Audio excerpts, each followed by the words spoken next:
কৃত্রিম বন্যার ভয়াবহতা এবার দেখা গেল কাছাড়ের বরখোলা ও কাটিগড়ার বিভিন্ন এলাকায়।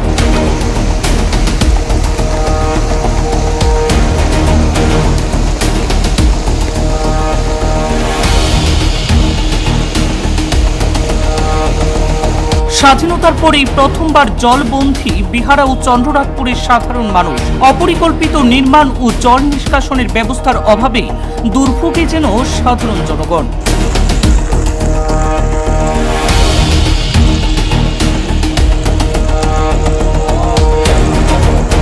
রাত থেকে ভারী বৃষ্টির জেরে কৃত্রিম বন্যায় চরম দুর্ভোগের শিকার হচ্ছেন কাছাড় জেলার বরখোলা ও কাটিগড়া বিধানসভার সাধারণ জনগণ।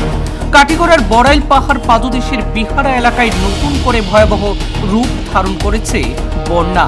স্থানীয় মানুষের দাবি, স্বাধীনতার পর এই প্রথম এমন পরিস্থিতির মুখোমুখি হতে হচ্ছে তাদের। টানা বৃষ্টির জেরে এলাকা জুড়ে জলাবদ্ধতার সৃষ্টি হলেও এই অপরিকল্পিত নির্মাণ ও জল নিষ্কাশনের ব্যবস্থার অভাবে তাদের এই দুর্বিষহ অবস্থা। স্থানীয়দের আরও অভিযোগ, আগে যখন কাটিগড়া বা বরখোলা অঞ্চলে বন্যা দেখা হতো তখন বহু মানুষ নিরাপদ আশ্রয়ের জন্য বিহারা এলাকায় এসে থাকতেন, কারণ পাহাড়ের পাদদেশে অবস্থিত এই অঞ্চল বরাবরই জলমুক্ত থাকত। কিন্তু সেই সঙ্গে এলাকায় গড়ে উঠেছে আসামমালা প্রকল্পের রাস্তা, এফডিআই গোদাম, রেল ইয়ার্ড সহ একাধিক শিল্প ও বাণিজ্যিক অবকাঠামো। অথচ এইসব নির্মাণের সময় সঠিক জল নিষ্কাশনের ব্যবস্থা রাখা হয়নি। তার কারণেই এই ভয়াবহ পরিস্থিতি বলে অভিযোগ স্থানীয়দের। এছাড়াও বিভিন্ন নালা, খাল ও প্রাকৃতিক জলপথ দখল করে একই পরিস্থিতি দেখা দিয়েছে কাটিগড়ার চন্দ্রনাথপুর চা বাগিচা এলাকাতেও। এখানকার মানুষ প্রথমবারের মতো কৃত্রিম বন্যার মুখোমুখি হয়ে আতঙ্কিত হয়ে পড়েছে। বহু বাড়িতে জল ঢুকে পড়ে জলের তলায় বিভিন্ন সামগ্রী।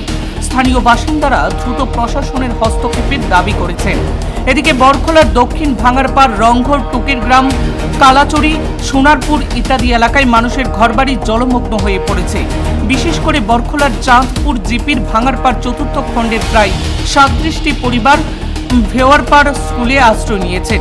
এক কথায় কৃত্রিম বৃষ্টিতেই লন্ডভন্ড বরখোলা ও কাটিগড়ার বিভিন্ন এলাকা, জানিয়ে উদ্বিগ্নে সাধারণ মানুষ। সামনে আমাদের যে এফসিআইটাই মূল কারণ।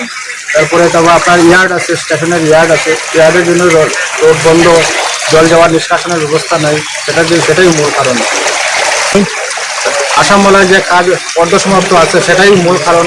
ডেইলি অ্যাক্সিডেন্ট হইতেছে, জল নিষ্কাশনের ব্যবস্থা নেই, সেইভাবে কাজ হইতেছে না। বিগত 2 বছর থেকে এইভাবেই চলে যাইতেছে। আসামমালায় দ্রুত আসামমালার কাজটা সম্পন্ন করার জন্য আমি অনুরোধ জানাচ্ছি।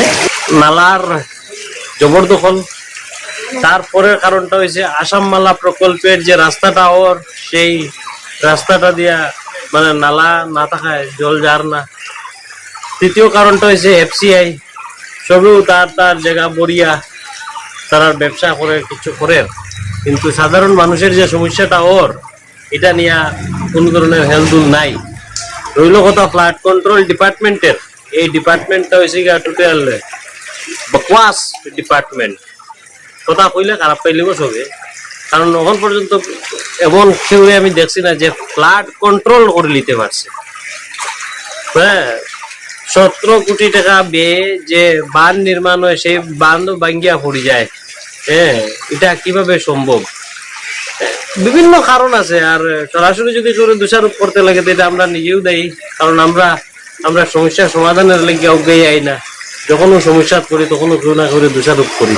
কিন্তু আজকের যে পরিস্থিতিটা আমরা মুখোমুখি হয়েছি, যে বিহারাতে একটা সময় ফ্লাড হইলে পরে মানুষের আশ্রয় নিত, আজকে সেই আশ্রয়স্থলটাও নিজে বন্যার জলে প্লাবিত।